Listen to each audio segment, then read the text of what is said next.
Let us see the reaction using base as a catalyst or basic catalyst. Whenever a base is used as a catalyst, the phenol first of all reacts with that base and it gets converted into the phenoxide ion.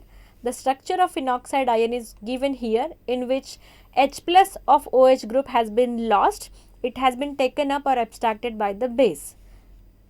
This phenoxide ion then further reacts with the formaldehyde.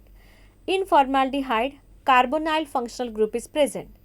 We know that this is a polar functional group due to the difference in the electronegativities of oxygen and carbon. Delta negative, that is partial negative charge, is created on oxygen, partial positive on the carbon. This is the charge separation, due to which this molecule can give the reaction further. We can see the condensation reaction in between them, and we are getting the monomeric unit, in which CH to OH, obviously that will come from the formaldehyde, is attached at the ortho position with respect to OH group or O minus group. The reaction by using acidic catalyst, we can see whenever we are using acid as a catalyst, in that case that acid will first of all protonate the carbonyl oxygen.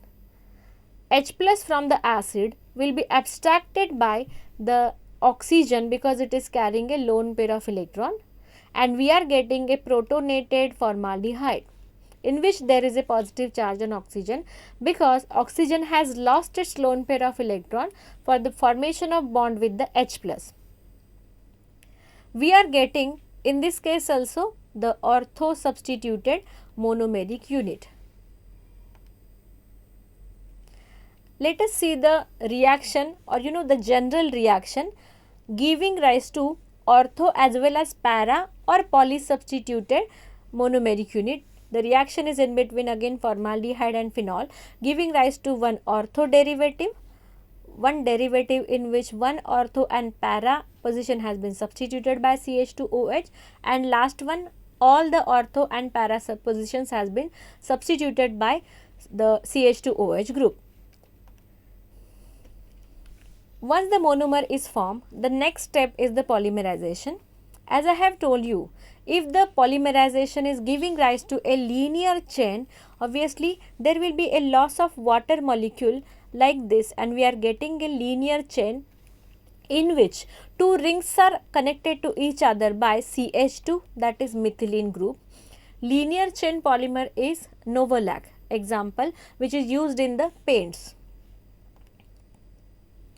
Yes, it is used in the paints as well as in the tire, tackifier, high temperature resin, binder for the carbon bonded refractories, carbon brakes, photoresist, and as a curing agent for epoxy resins. If linear polymerization is not taking place, but if branching is forming or cross networking is done, the example is the bakelite polymer. Orthohydroxymethyl phenol, which is one monomer, reacts with the another molecule of phenol to form a compound having two rings joined by CH2, that is methylene linkage. This process continues so that a cross-linked three-dimensional space network solid is obtained. You can see here all the positions, that is the ortho as well as para positions are utilized for this reaction. Obviously, it will give rise to the networking or a network polymer. The example is of bakelite. Bakelite is used in making electrical insulators, radio and telephone casings, kitchenware, jewelry, pipe stems, children toys and fire stems, etc. Let us have one question based on this. Bakelite is obtained by, or bakelite is obtained from phenol by reacting it with, so the answer is obviously formaldehyde. Bakelite is one of the example of the phenol formaldehyde polymer. Answer is option D. The next example of condensation polymer is urea formaldehyde polymer, in which urea and formaldehyde are going to condense with each other. You can see the reaction over here.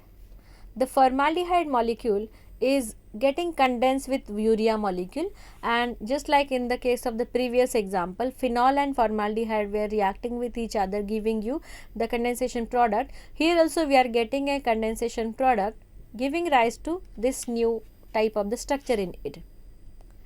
It further loses the water molecule, and so many these molecules are condensing with each other to give the intermediate.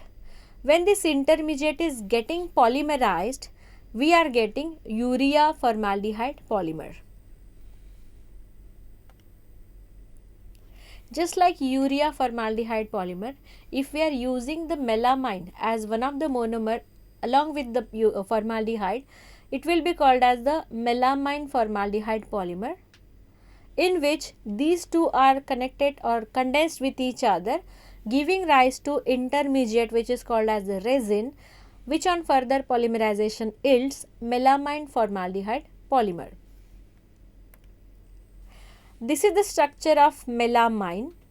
You can see it is going to condense with the formaldehyde. The same kind of condensation which is in the urea formaldehyde polymer, it will give you this group NHCH2OH attached at this position in the melamine.